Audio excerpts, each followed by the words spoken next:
तो सर अभी जो कैटेगरीज आपने बताई तो देखा जाए तो $200 बिलियन का ये मार्केट है। तो क्या ये इस मार्केट में ऑर्गेनाइज्ड कितना है और अनऑर्गेनाइज्ड कितना है? देखिए, ज्वेलरी इंडस्ट्री पहले तो 80% अनऑर्गेनाइज था, 20% ऑर्गेनाइज था। वो भी कब, मैं 2010 से 15 का 20 तक का आंकड़ा बोलूँ, 10 से 15 का आंकड़ा बोलूँ, आपको हिस्ट्री में जाना पड़ेगा। 1962 में मोरारजी देसाई ने इंडिया में गोल्ड कंट्रोल एक्ट लगाया था, जो कि 1992 तक चला। अच्छा। इसके वजह से इंडिया की ज्वेलरी इंडस्ट्री जो वो एक नेचर के तहत नेचुरली वो अनऑर्गेनाइज हो गया था। ऑर्गेनाइज फिर 92 से शुरू हुआ। एक्चुअली अगर ज्वेलरी इंडस्ट्री ऑर्गेनाइज होना शुरू हुआ है वो है 2000 के बाद, जब से BIS ने हॉलमार्किंग चालू किया। तब से ये 2000 से आज जो आप ये ज्वेलरी इंडस्ट्री देख रहे हैं, ये 2000 के बाद की इंडस्ट्री है। 2000 से 2025 की इंडस्ट्री है। तो अभी कितनी ऑर्गेनाइज है और कितनी अनऑर्गेनाइज होगी? आज के दिन में अगर टोटल मार्केट शेयर, रिटेल में मार्केट शेयर बोलूँ मैं, लगभग ऑर्गेनाइज प्लेयर के पास या ब्रांडेड जो हम रिटेलर है उनके पास लगभग 40% मार्केट शेयर है। Okay. लगभग उससे थोड़ा कम ज़्यादा हो सकता है, एग्जैक्ट फिगर नहीं है, लगभग 40%। और बचा हुआ पूरा अनऑर्गेनाइज्ड है। बच्चा हुआ अनऑर्गेनाइज आप नहीं बोल सकते, उसमें भी लोग काम कर रहे हैं, बट कच्चे पक्के दोनों में कर रहे हैं, और छोटे रिटेलर है। तो आप उसको एकदम कंप्लीट ऑर्गेनाइज प्लेयर नहीं बोल सकते।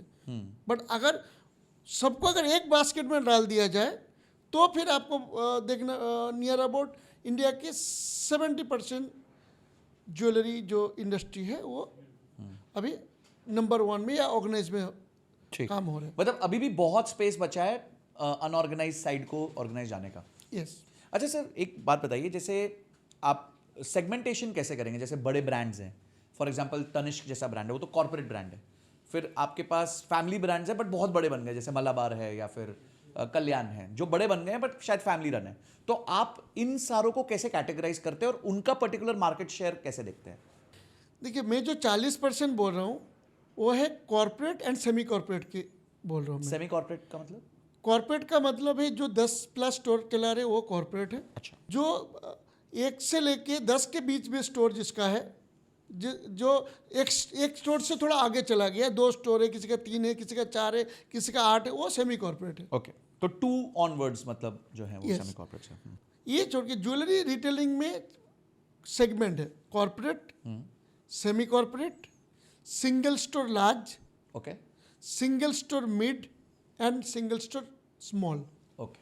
टोटल इस कैटेगरी का आपका ज्वेलरी का रिटेलिंग सेगमेंट बटा हुआ है। तो ये 5 हैं, और इसमें सबसे ज्यादा मार्केट शेयर जो है वो किसके पास है? कॉर्पोरेट एंड सेमी कॉर्पोरेट के पास आज के दिन में अगर देखा जाए। उसके बाद अगर देखा जाए तो सिंगल मिड स्टोर के पास है। अच्छा, सिंगल मिड स्टोर्स के पास है। ओके सर, मैं पढ़ रहा था कि तनिष्क का एवरेज बिलिंग 45 to 50,000 रुपीज़ का एवरेज, और वहीं पे कल्याण का 25 से 30 हज़ार के आसपास है, और कैरेट लेन का ऑनलाइन था तो 15 से 20 हज़ार है, क्योंकि वहाँ सस्ती ज्वेलरी बिकती थी। तो जब गोल्ड 1 लाख रुपए का है 10 ग्राम और एवरेज बिलिंग 45 से 50 हज़ार है, तो क्या हमें ये पता चलता है कि लोग औसतन जो है वो 10 ग्राम गोल्ड भी नहीं खरीद पाते?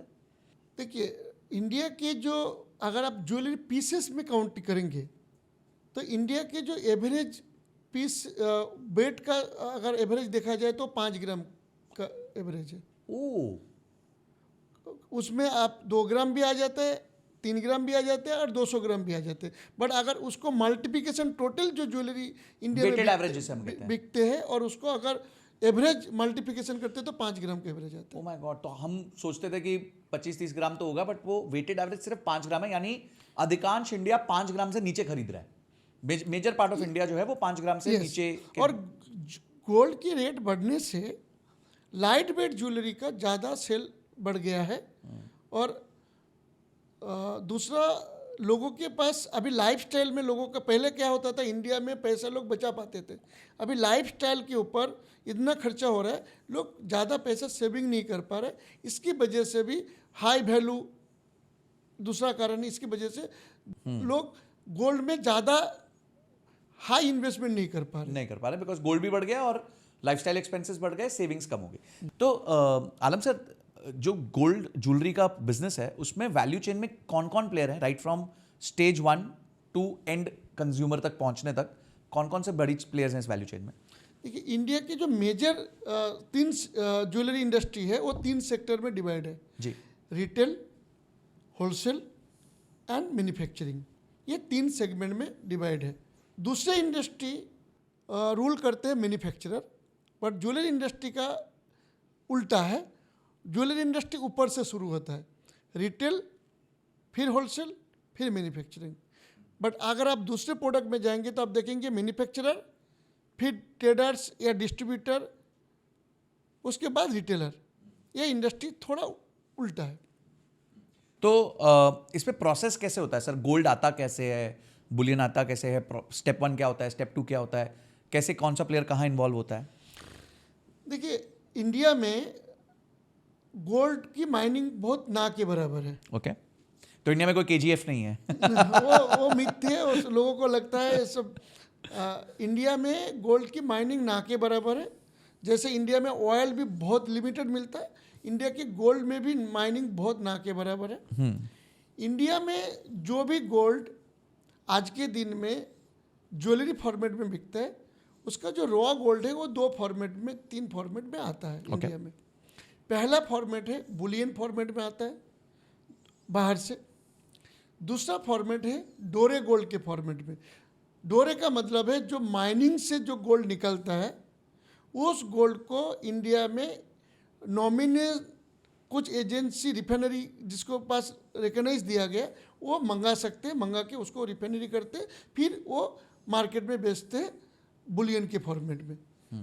तीसरा फॉर्मेट जो होता है, जो हमारे जो हाउस होल्ड गोल्ड है, यूज़ करने के बाद जो ज्वेलरी हम मेल्ट कर देते हैं या बायबैक कर देते हैं या मार्केट में बेच देते हैं, वो गोल्ड। ये 3 गोल्ड जो आते हैं, पहला स्टेप। 4th स्टेप और एक है, वो स्मगलिंग के जरिए से भी इंडिया में काफ़ी मात्रा में गोल्ड आता है। तो अगर ये 100 टन गोल्ड है, तो ये चारों मात्राओं में कितना टन गोल्ड होता है, जो आपके 4 फॉर्म्स हैं?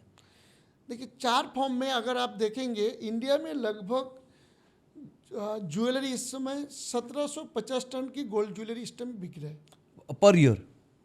1750 टन्स इन ज्वेलरी फॉर्मेट। ओके जिसका एवरेज अगर प्योरिटी देखा जाए तो 80% के आसपास है। क्योंकि 14 कैरेट से 22 कैरेट टू 14 कैरेट तक का ज्वेलरी है, तो अगर उसको एवरेज देखेंगे तो आपका करीबन 80 के आसपास आ रहा है। इसमें अगर हम देखेंगे, इंपोर्ट जो होता है करीबन 500 से 600 टन करीबन हम इंडिया बुलियन फॉर्मेट में इंपोर्ट करते हैं। 200 से 300 टन के बीच में डोरे के फॉर्मेट में आता है। पहले ज़्यादा स्मगलिंग हो रहा था, आज थोड़ा स्मगलिंग कम हुआ ड्यूटी कम होने के कारण से, गोल्ड में इंपोर्ट ड्यूटी कम होने के कारण से। फिर भी आज के दिन में भी करीबन 150 से 250 टन की गोल्ड इंडिया में गोल्ड स्मगलिंग होके आ रहा है। और करीबन 300 से 400 टन के बीच में old gold house old gold reprocess होके ज्वेलरी मेकिंग होके इंडिया में ज्वेलरी बिजनेस में कन्वर्ट हो रहा है। तो वो तो सर्कुलेशन वाला ही गोल्ड है, मतलब सर्कुलेशन वाला गोल्ड है। फिर भी मतलब आप कह रहे हैं ऑलमोस्ट 15% गोल्ड अभी भी स्मगल होके इंडिया में आता है। Great guys, thank you so much, आपने इस क्लिप को देखा। अगर आप ऐसे क्लिप्स चाहते हैं कि आप तक पहुंचे, तो इस चैनल को सब्सक्राइब करके घंटी जरूर दबा दीजिएगा। और इस कंप्लीट पॉडकास्ट का लिंक हमने डिस्क्रिप्शन में दिया हुआ है और आई बटन पे भी लगाया हुआ है, आप जाके उसको देख सकते हैं। अगली वीडियो तक जय हिंद, जय भारत।